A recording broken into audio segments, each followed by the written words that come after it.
Well, as we continue our study of Genesis, you're going to notice that we're going to spend longer and longer with each chapter. This is because the chapters up to now are rather short. They're pretty concise. The information's pretty general. And the principles being introduced are fairly basic. So we're going to move rather rapidly through chapters 8 and 9 today. Open your Bibles to Genesis chapter 8. If you have a complete Jewish Bible, it is page 7.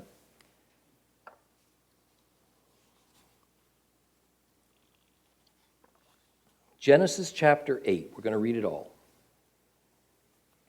God remembered Noah, every living thing and all the livestock with him in the ark. So God caused a wind to pass over the earth. The water began to go down. Also the fountains of the deep and the windows of the sky were stopped. The rain from the sky was restrained. Water came back from completely covering the earth. It was after 150 days that the water went down. Now on the 17th day of the 7th month, the ark came to rest on the mountains of Ararat. The water kept going down until the 10th month. On the first day of the 10th month, the tops of the mountains were seen. After 40 days, Noah opened the window of the ark which he'd built, and he sent out a raven, which flew back and forth until the water had dried up from the earth. He then sent out a dove to see if the water had gone from the surface of the ground, but the dove found no place for her feet to rest, so she returned to him in the ark because the water still covered the whole earth. He put out his hand, took her, and brought her to him in the ark. He waited another 7 days and again sent the dove out from the ark. The dove came in to him in the evening, and there in her mouth was a freshly plucked olive leaf. So Noah knew that the water had cleared from the earth. He waited yet another 7 days and sent out the dove. She didn't return to him anymore. By the first day of the first month of the 601st year, the water had dried up from off the earth. So Noah removed the covering of the ark and looked, and yes, the surface of the ground was dry. It was on the 27th day of the 2nd month that the earth was dry. And God said to Noah, "Go out from the ark, you, your wife, your sons, and your sons' wives with you, and bring out with you every living thing you have with you, birds, livestock, every animal that creeps on the earth, so that they can swarm on the earth and be fruitful and multiply on the earth." So Noah went out with his sons, his wife, and his sons' wives, every animal, every creeping thing, every bird, whatever moves on the earth, according to their families, went out of the ark. Noah built an altar to Adonai. Then he took from every clean animal, every clean bird, and he offered burnt offerings on the altar. Adonai smelled the sweet aroma, and Adonai said in his heart, "I will never again curse the ground because of humankind, since the imaginings of a person's heart are evil from his youth. Nor will I ever again destroy all living things as I've done. So long as the earth exists, sowing time and harvest, cold and heat, summer and winter, and day and night will not cease."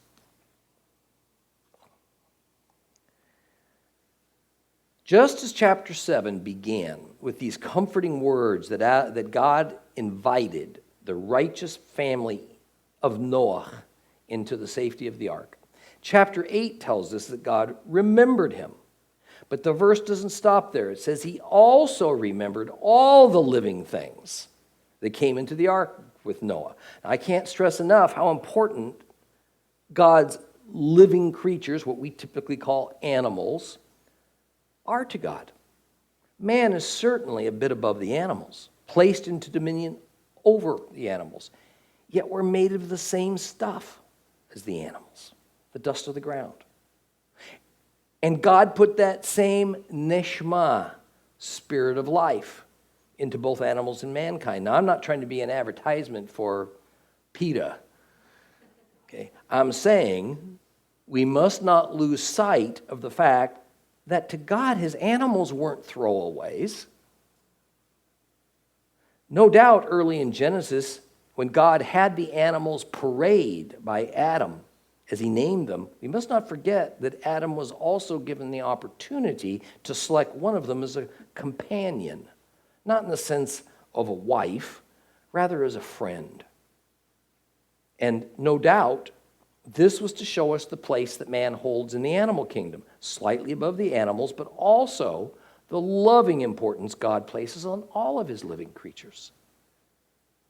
I only point this out because if I can be permitted to attach a human emotion to God, it was a terrible thing the day that God had to kill an animal or two to make animal skin clothing to cover Adam and Eve. It would have grieved him. And it grieved him when, for his own good reasons, it became necessary for animals to be slain on a regular basis for blood sacrifice in order to atone for the sins, not of animals, but of human beings. And it must have grieved him, yet again, when for reasons I cannot fathom, the Father Creator instructed Noah and his descendants that they could now kill countless thousands, then millions of his beloved creatures for food. This was a huge matter. Okay? When we're told that God knows when a sparrow falls from the sky, it's because that sparrow is one of his living creatures who no longer lives. It was not knowing the sparrow in the same sort of sense that a single dollar is important to reconciling accounting books. Rather, it's because God put the life spirit into that creature. Now that life was extinguished. We too often look at that verse only from the viewpoint of how important mankind is, because it says that God remembers the numbers of hairs on our heads. But that's not the entire point. It's that even a bird is important to him. So well before Yeshua came into the world, God was watching his living creatures die on account of mankind's sin. The Lord had to make a difficult choice. He had to choose to value human beings over any and all other kinds of living beings. Now, the second half of verse 1 uses a word that's familiar to us. It says that God brought a rushing wind across the earth to push back the waters. The Hebrew word used here is ruach. In Hebrew, Holy Spirit is ruach ha-kodesh. Ruach, Spirit, ha-kodesh, the Holy Spirit. Ruach is a commonly used word in the Old Testament as a word to describe God's Spirit, or sometimes just Spirit in general. So this rushing wind was more than just a weather event. Now, the wind was real and it was literal, but it also involves the idea that this wind has kind of a spiritual component to it because it was of God. It's another example, if you would, of the reality of duality. Well, after 150 days of the water rising, the water receded now for the next 150 days. The teva, this rudderless, floating wooden ark that had bobbed around in flood waters until it came to rest upon the mountains of Ararat. Not Mount Ararat, a specific peak, rather somewhere on top of one of the mountains of the extensive Ararat mountain range that is modern-day Turkey. And we're told the precise day of it, the seventh day, the 17th month, or rather the seventh month, the 17th day of the month. But it would be a while before the world's only surviving family could disembark. 40 more days passed, and Noah sent out a raven, a scavenger bird, an unclean animal. It didn't come back, which indicated it had found food, dead things, as well as a place to nest, likely in the now slightly uncovered mountaintops. Next to dove, a clean animal. A dove was sent out, but it returned indicating it had no food source or a place to nest. A week later, Noah sent out another dove. This time it returned with a green, freshly picked olive tree leaf in its beak.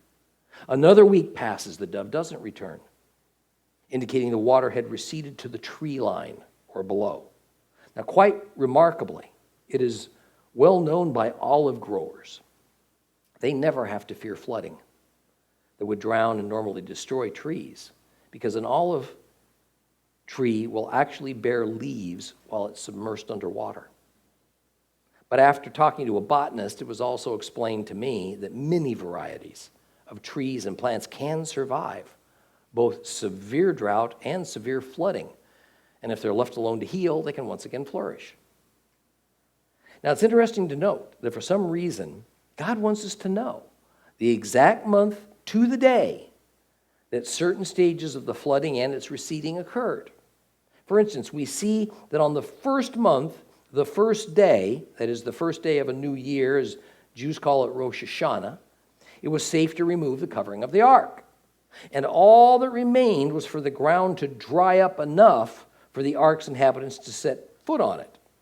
It was on the second month, the 27th day of it, that God instructed Noah that he could now resume life on earth's surface. Now, how interesting it is that this self-same flood that destroyed the old and the corrupted also purified and made way for the new and for the clean. Death of that which was corrupted was needed in order to prepare for new life. And again, we have a type and a shadow of what is to come. Messiah, called living water in the New Testament, is what this all pointed to. Our old natures die, and we're purified through this living water that cleanses and it purges this uncleanness away. It sets up all the symbolic meaning of water baptism. Through death of the old life bound to sin, we are brought to a new life bound to God. Well, Noah well understood by now the impact of what had just transpired. And in verse 20, in an absolutely appropriate response, he built an altar and he sacrificed of every kind of clean animal to the Lord. The first act of the new order of mankind was to honor God. Yet, as we're soon going to see, this newly purified world, beginning in righteousness, thoroughly understanding sin and its awful and destructive consequences, was not going to stay clean for very long. But the sacrifice of Noah also shows us at least one rather important reason that God ordered that 14 of clean animals, that is 7 pairs, were brought on board the ark. If Noah was going to sacrifice from every single species of clean animals, which he did, had there been only a single pair of each clean species brought on board, the first sacrifice would have represented the extinction of that species. Further, by performing this series of sacrifices, Noah affirmed that he would take up the mantle of the line of Seth, the godly people of Israel. By the way, what were the unclean animals used for? Why were they even retained instead of just being allowed to die out in the flood? Well, without getting too graphic, later on we find that several of the unclean variety of animals lives on a scavenger diet. The corpses of dead people and animals must have been strewn everywhere as the waters receded. Can you imagine it?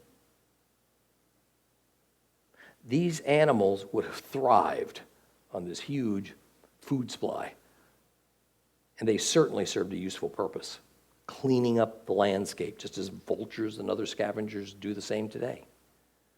And we should not forget an overriding principle of our universe, that everything has an opposite. If there was a clean, There had to be an unclean.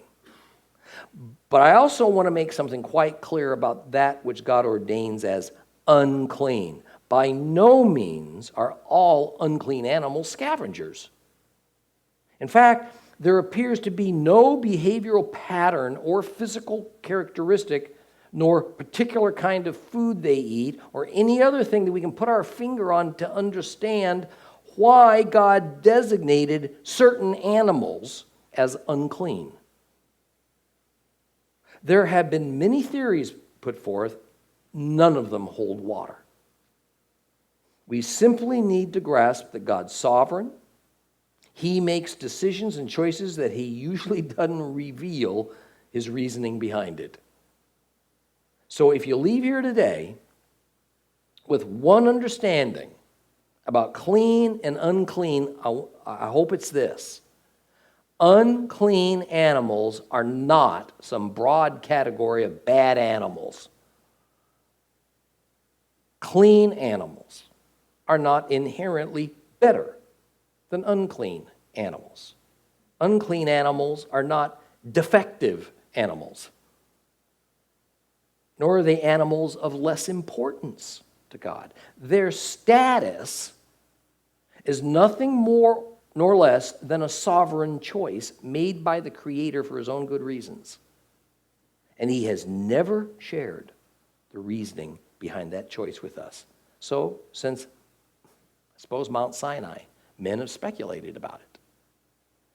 The last two verses of chapter 8 reveal a couple of important pieces of information.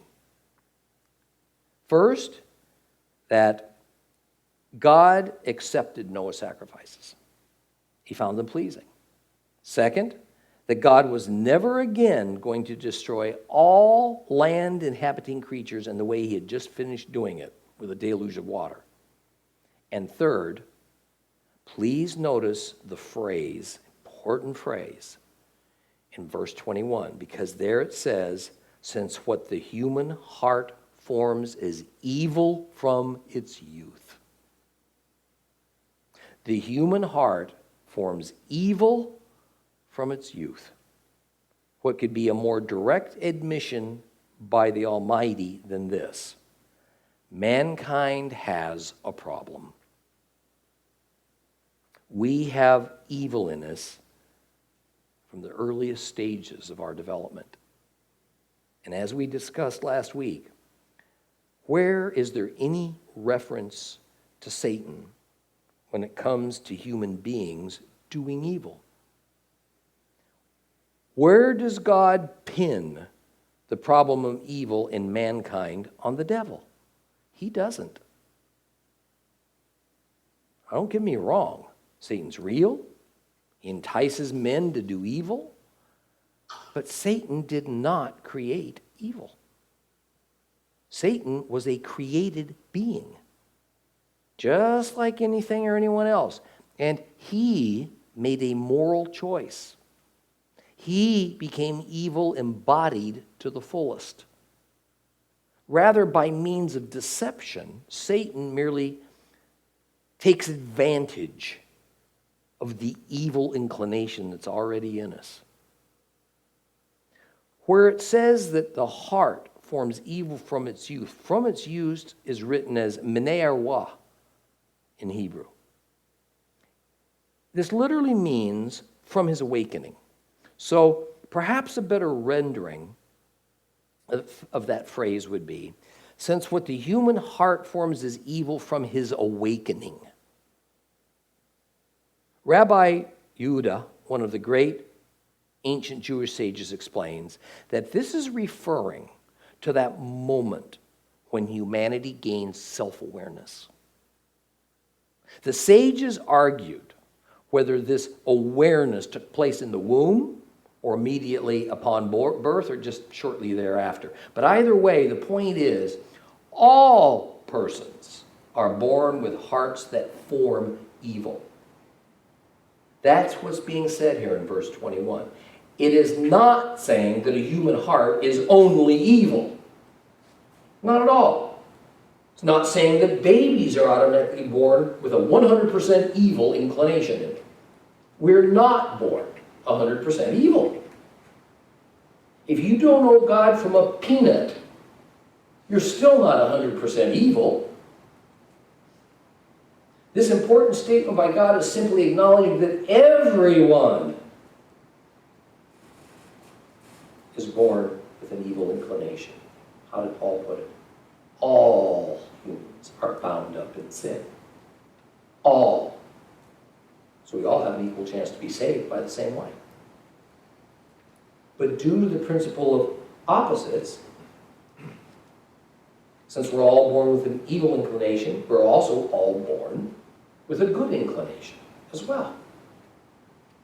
Now, a question was asked of me. When did God, considering the flood and everything, abandon the Garden of Eden? Well, up to the flood, apparently man looked towards the garden. Picture that. They looked towards the garden when they were communicating with God, because that's where he was. From here on in the Bible, post-flood, we see that God now looks downward to man, and man looks upward to God. So we know that just as whatever remained of the garden was destroyed by the flood, God now communicates with man from his heavenly realm, not from the Garden of Eden on earth. It'd be a long time before he would reestablish a place on earth where he'd dwell with mankind. And it happened in Moses' day with the building of the wilderness tabernacle. Now, immediately following the flood, the earth was a very different place from where it had been just a few months earlier. The oceans were more extensive, and therefore there was less land surface than before the flood. The land was barren of vegetation until it regenerated, and the only animal life that would exist would come from what was saved inside that ark. The mist that enveloped the air and watered that vegetation before there was rain was gone. The formerly even and temperate world climate had more radical swings now. As a result, seasons became more pronounced. The cycle of seasons became all the more critical to humans to have a plan because the growth of plants for food depended on cycles of temperature and rain and certain amounts of sunlight according to the time of the year. But the most dramatic change from only a few months earlier was that only 8 people and a handful of animals were left to inhabit and then repopulate the surface of the earth. Our planet was a rather lonely place for Noah, for all living creatures that lived above our oceans. Therefore, we see that indeed Noah was the new Adam. From him, but all future mankind spring. You and I are all related to Noah, even more closely related than we are to Adam. But Noah and Adam operated from very different paradigms. Their situations were quite at opposite poles.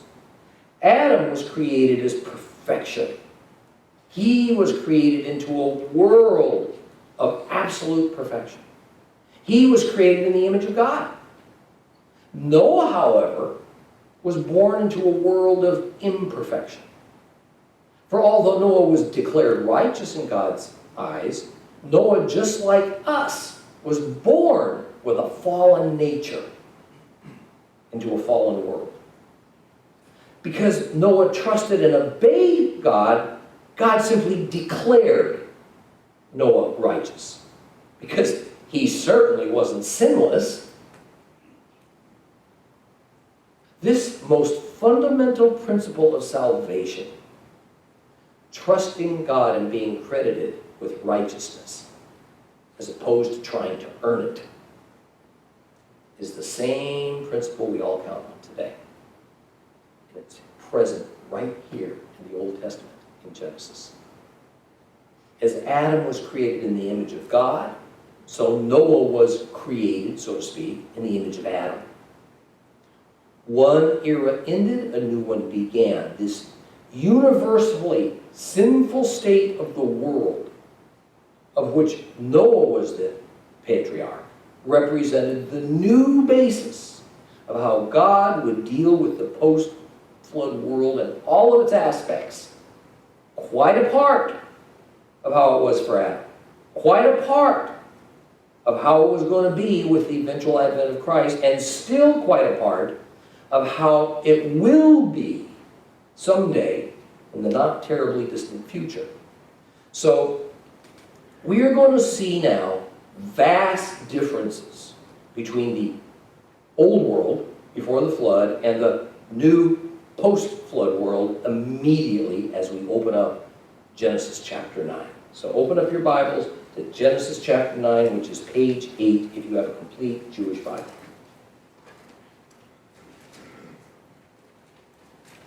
Genesis chapter 9.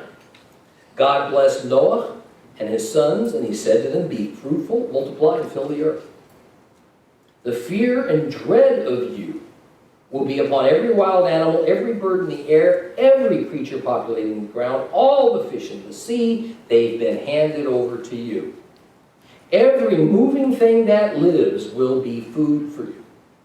Just as I gave you green plants before, so now I give you everything. Only flesh with its life, which is its blood, you're not to eat. I will certainly demand an accounting for the blood of your lives. I will demand it from every animal and from every human being. I will demand from every human being an accounting for the life of his fellow human being. Whoever sheds human blood, by a human being will be his own blood. By his own blood will he shed. For God made human beings in his image. And you people, be fruitful, multiply, swarm on the earth, multiply on it." God spoke to Noah and his sons with him, and he said, "As for me, I am herewith establishing my covenant with you, with your descendants after you, with every living creature that is with you, the birds, the livestock, every wild animal with you, all going out of the ark, every animal on earth. I will establish my covenant with you that never again will all living beings be destroyed by the waters of a flood. And there will never again be a flood to destroy the earth." And God added, "Here is the sign of the covenant I'm making between myself and you and every living creature with you for all generations to come. I'm putting my rainbow in the cloud. It will be there as a sign of the covenant between myself and the earth. Whenever I bring clouds over the earth, and the rainbow is seen in the cloud, I will remember my covenant, which is between myself and you and every living creature of any kind, and the water will never again become a flood to destroy all living beings. The rainbow will be in the cloud, so that when I look at it, I'll remember the everlasting covenant between God and every living creature of any kind on the earth." And God said to Noah, "This is the sign of the covenant which I have established between myself and every living creature on the earth." The sons of Noah who went out from the ark were Shem, Ham, and Japheth. Ham is the father of Canaan. These three were the sons of Noah, and the whole earth was populated by them. Noah, a farmer, was the first to plant a vineyard.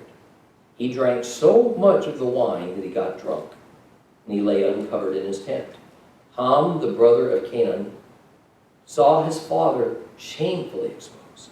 He went out and told his two brothers.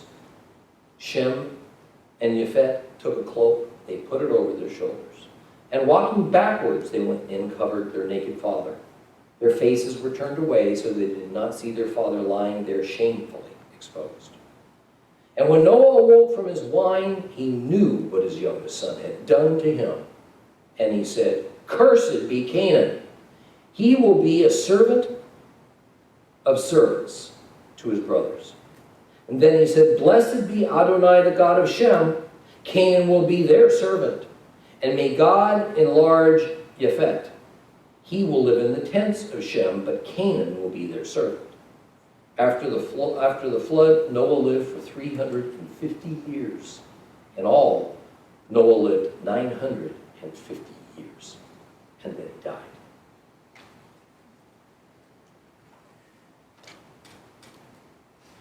This story begins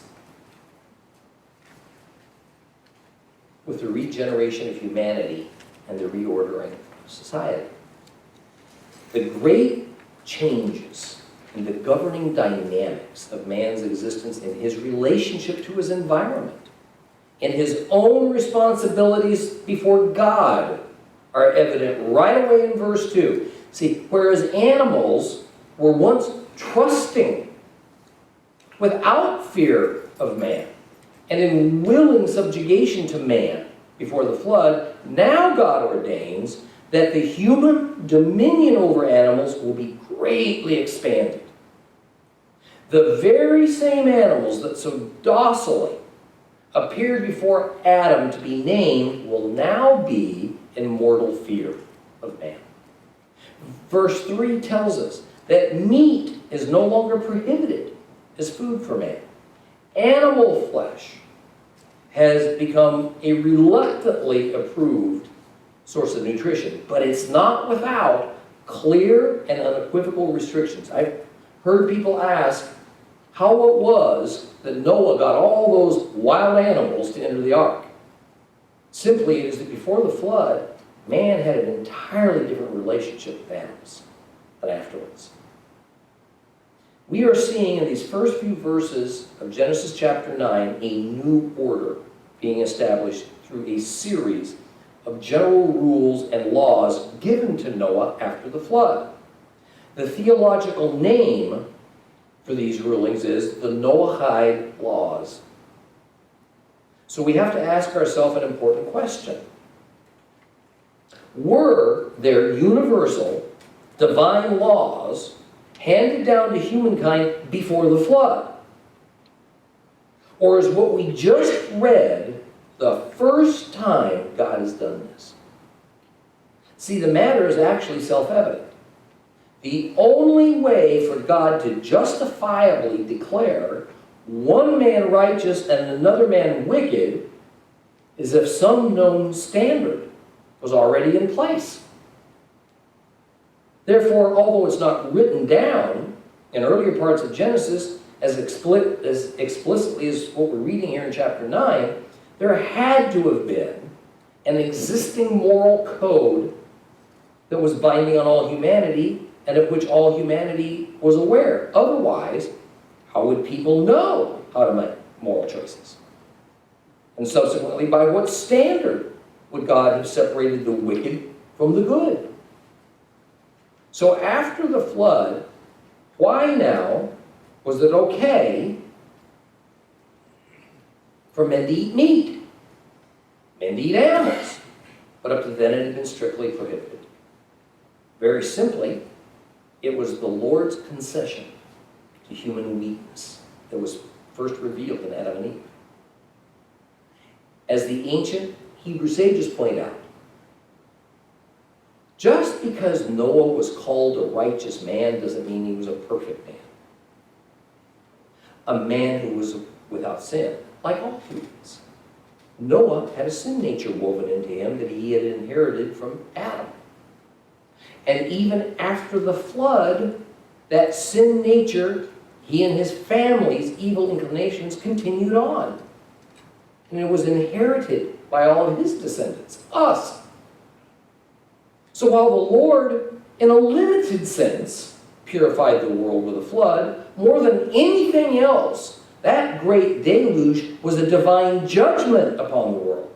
It was a just punishment for the wickedness. It was not going to rid the world of evil and then start everything all over again with a clean slate.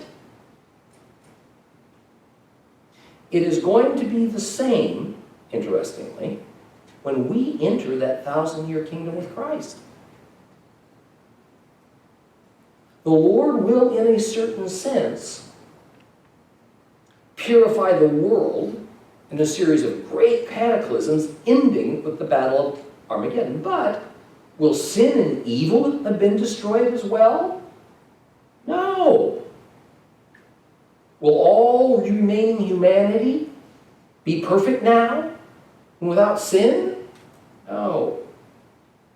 But like in Noah's flood, at a certain moment in time, all who God has deemed wicked will be destroyed according to a known standard of righteousness. This next time of worldwide destruction of humanity is going to be based on who has sincerely accepted his Son for salvation and who hasn't. In fact, at a certain moment in time known only to the Father, those who he deems as righteous will be removed and placed into a spiritual ark, heaven, upon what we call the rapture. This event happens just before God begins his punishment of the world for its universal wickedness, just as Noah and his family were placed into an ark before the God punished the world for its universal wickedness with a flood. So the flood certainly didn't eradicate sin. Sin followed humankind into that ark. And God made provisions for that sad reality. If that idea sounds a little bit bothersome for you, just remember that in 1 Corinthians 7, Paul gives some instructions regarding divorce. And this was said to be due to the hardness of men's hearts. Therefore, divorce was an unpleasant reality. Woven into human societies, it wasn't going to go away, not even among believers.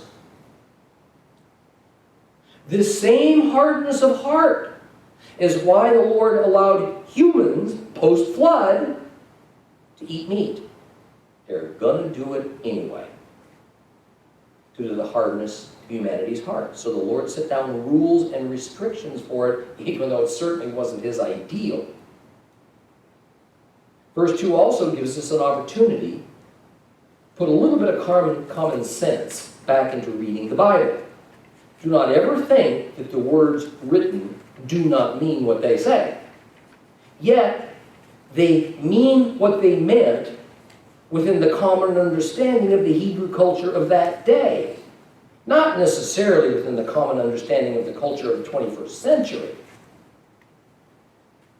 It says here that all animals will fear and dread man. Now the fact is, we know full well that not 100% of all animals fear men. Never have.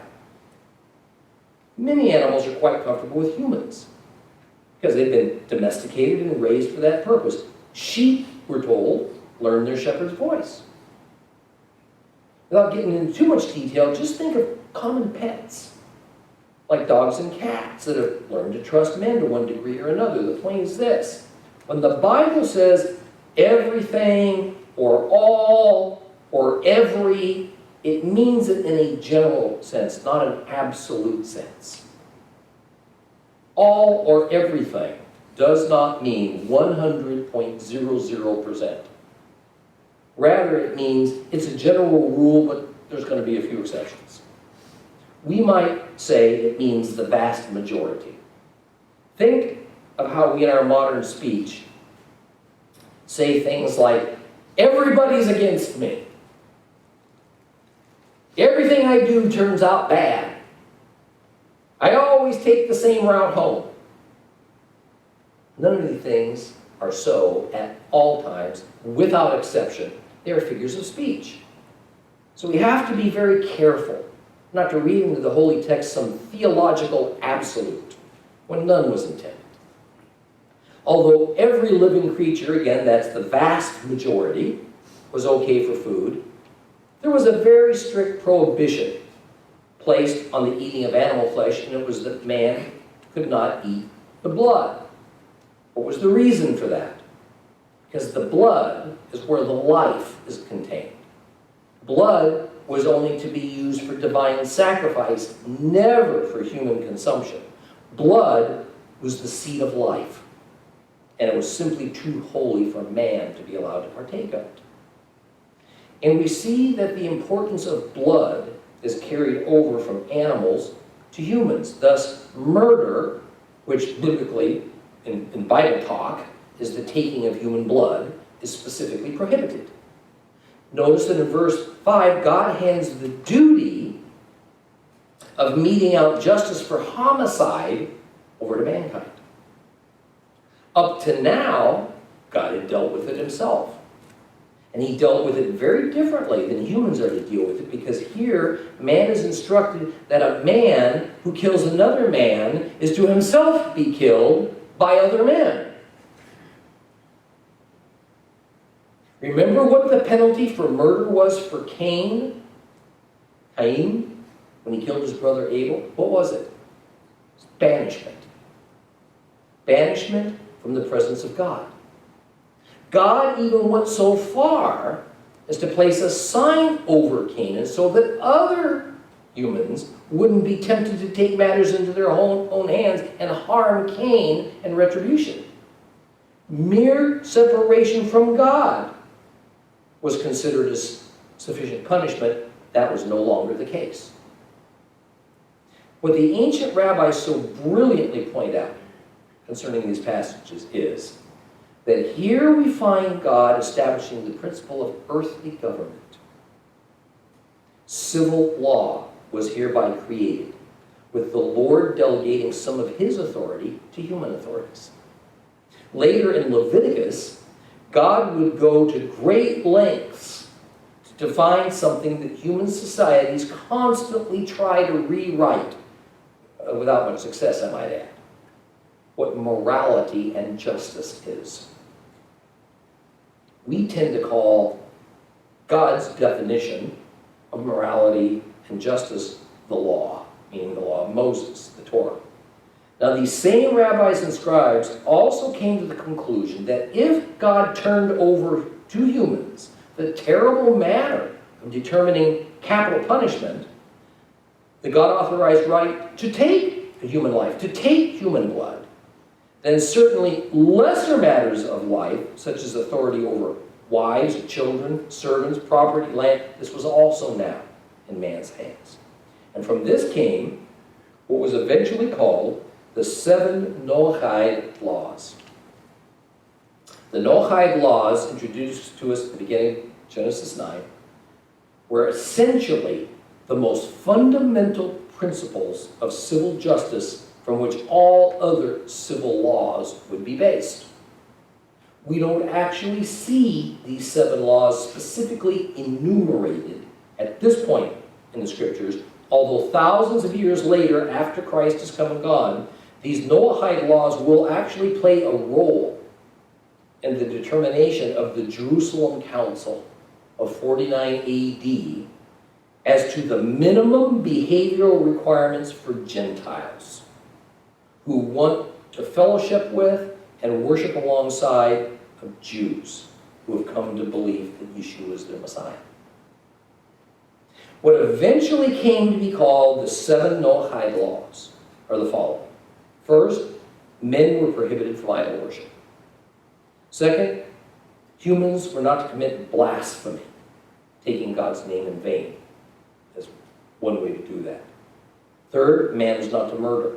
Fourth, there was to be no incest. Fifth, there was no robbing and stealing.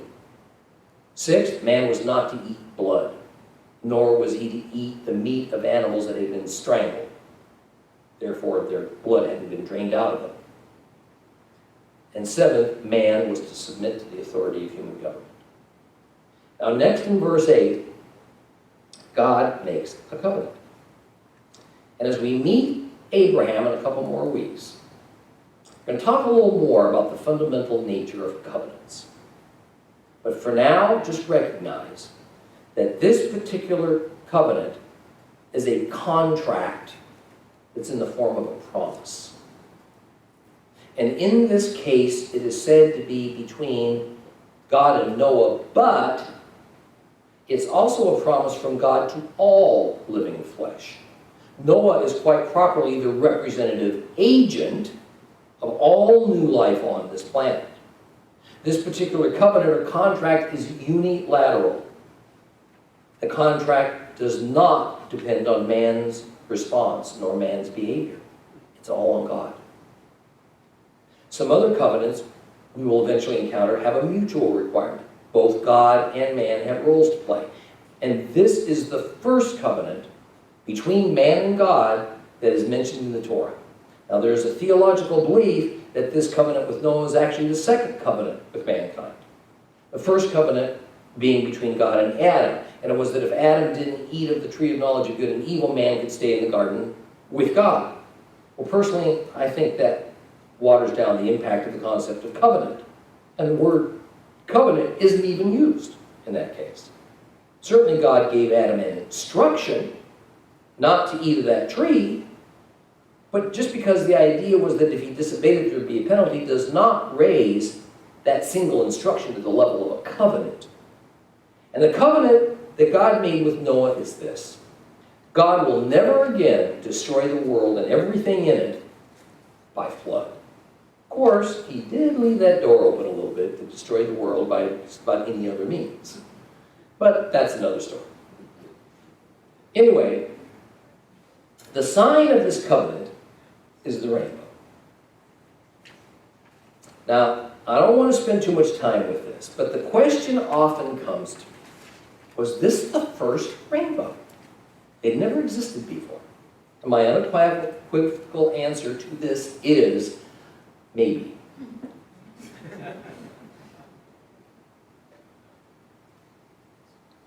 Here's the thing. God set many physical things in the sky, the heavens, to be used as signs. He didn't necessarily come up with a new one each time he felt a sign was needed. The physics of light and light refraction as it passes through moisture is well understood. And we know it is not necessary for actual rain to occur in order to have a rainbow. We just need a sufficient amount of water content in the atmosphere. However, almost universally, among the ancient and modern biblical scholars, the conclusion was that this was the very first rainbow. So I see no reason to belabor the point in order to dispute it, because you want to know what? There's no way to prove it. But I'd like to point out this matter of God saying that when he looked upon the rainbow, he would remember his covenant with all living things, not to bring it in things again with the flood. And as we discussed a couple of weeks ago, statements of this sort are figurative. God's not a man. He doesn't have human attributes. God is not a superhuman. He is a wholly separate, different being than a man. Nor are human beings some type of lesser gods. So God doesn't need to have his memory jogged. I got a wall full of Post-it notes at home. That's how my memory works these days. He doesn't need that. He also doesn't need an enormous notepad. But I also imagine that for many generations from Noah, can you imagine how relatively fresh in people's minds that flood was? Can you imagine every time it started raining and pouring, just a little bit of anxiousness as they waited for it to stop? How reassuring it must have been to look up and through the parting clouds see that beautiful, brilliant rainbow in the sky, and remember that God had made a promise about that, and that was the sign of it. Maybe it would do us all good to remember that the awe-inspiring rainbow that is so common, especially for us here in Florida to see, not giving it too much of a thought, in fact, is meant as a divine sign to all human beings from God. This hasn't changed just because a few thousand years have passed from Noah to our day. Well, we'll continue with chapter 9 next time. Please rise.